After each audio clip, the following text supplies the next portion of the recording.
মাত্র কয়েক ঘন্টার অপেক্ষা, তারপরই শুরু হতে চলেছে এই বছরের সবথেকে বড় বিরল মহাজাগতিক পূর্ণগ্রাস সূর্যগ্রহণ।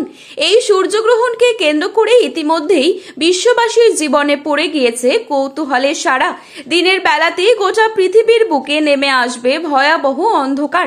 টানা 4 ঘন্টা 24 মিনিট পর্যন্ত এই পূর্ণগ্রাস সূর্যগ্রহণটি চলতেই থাকবে। আর এই গ্রহণ চলাকালীন সময়ে বিশেষ করে গর্ভবতী মায়েদের পাশাপাশি শিশুদের জীবনে পড়তে পারে ভয়াবহ প্রভাব। তাই এই সময় অত্যন্ত সতর্কভাবে আপনাদের গ্রহণের নিয়ম কানুন যত্ন সহকারে পালন করতে হবে, নয়তো জীবনে নেমে আসতে পারে ভয়াবহ বিপর্যয়। তো আমরা এখন দেখে নেব ঠিক কবে, কখন, কোন সময়ে এই পূর্ণগ্রাস সূর্যগ্রহণটি শুরু হবে এবং কোন সময়ে শেষ হবে। গ্রহণে গ্রাসমান কি রয়েছে, গ্রহণের মধ্য সময় কখন থাকছে, এই সময় আপনারা কি কি করবেন আর কি কি করবেন না, বিশেষ করে কোন কোন জায়গা থেকে এই সূর্যগ্রহণটি স্পষ্টভাবে দেখা যাবে। তাছাড়া গর্ভবতী মায়েরা আপনারা এই সময় কি করবেন আর কি করবেন না, বিশেষ করে বড় বড় জ্যোতির্বিদরা কি কি সতর্কবার্তা আপনাদের জন্য জানিয়ে দিয়েছেন, তাই কিন্তু আমরা জেনে নেব আজকের এই ভিডিওটির মাধ্যমে।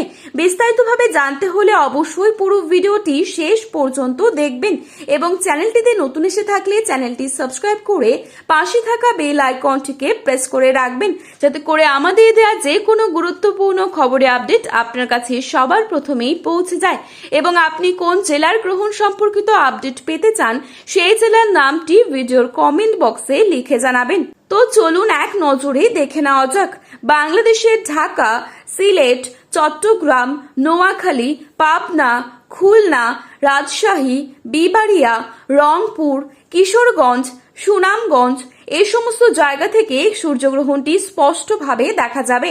এছাড়া পশ্চিমবঙ্গের কলকাতা, হাওড়া, হুগলি, 2 চব্বিশ পরগনা, 2 মেদিনীপুর, নদিয়া, বাঁকুড়া, মুর্শিদাবাদ, কোচবিহার, আলিপুরদুয়ার, জলপাইগুড়ি, শিলিগুড়ি, 2 দিনাজপুর এই সমস্ত প্রত্যেকটি জায়গা থেকেই সূর্যগ্রহণটি স্পষ্টভাবে দেখা যাবে। এবারে দেখে নিচ্ছি সময়সূচি এবং তারিখ। ভারত ও বাংলাদেশে এই পূর্ণগ্রাস সূর্যগ্রহণটি শুরু হবে ইংরেজির 12ই অগস্ট, বাংলার তারিখ 26শে শ্রাবণ, বুধবার। ভারতীয় সময় অনুসারে গ্রহণটি শুরু হবে সকাল 9টা বেজে 4 মিনিটে। গ্রহণটির মধ্য সময় থাকছে বেলা 11টা বেজে 17 মিনিট। গ্রহণটি সমাপ্ত হবে দুপুর 1টা বেজে 28 মিনিটে। এবারে দেখে নিচ্ছি বাংলাদেশের সময়সূচি। বাংলাদেশের সময় অনুসারে গ্রহণটি শুরু হবে সকাল 9টা বেজে 34 মিনিটে। মধ্য সময় থাকছে বেলা 11টা বেজে 47 মিনিটে। গ্রহণটি সমাপ্ত হচ্ছে দুপুর 1টা বেজে 58 মিনিটে। মোট 4 ঘন্টা 24 মিনিট পর্যন্ত স্থায়ী থাকবে এই সূর্যগ্রহণটি। গ্রহণটি গ্রাসমান 1.037, ঠিক 12 ঘন্টা আগে থেকেই শুরু হয়ে যাবে সূতককাল। তো বন্ধুরা, এই ছিল আজকের গ্রহণ সম্পর্কিত গুরুত্বপূর্ণ খবরের আপডেট। প্রতিনিয়ত এরকমই আপডেট পাওয়ার জন্য চ্যানেলটি সাবস্ক্রাইব করে পাশে থাকবেন। ভিডিওটি ভালো লাগলে একটি লাইক করবেন এবং আপনার প্রিয়জনদের কাছে শেয়ার করতে ভুলবেন না। ধন্যবাদ।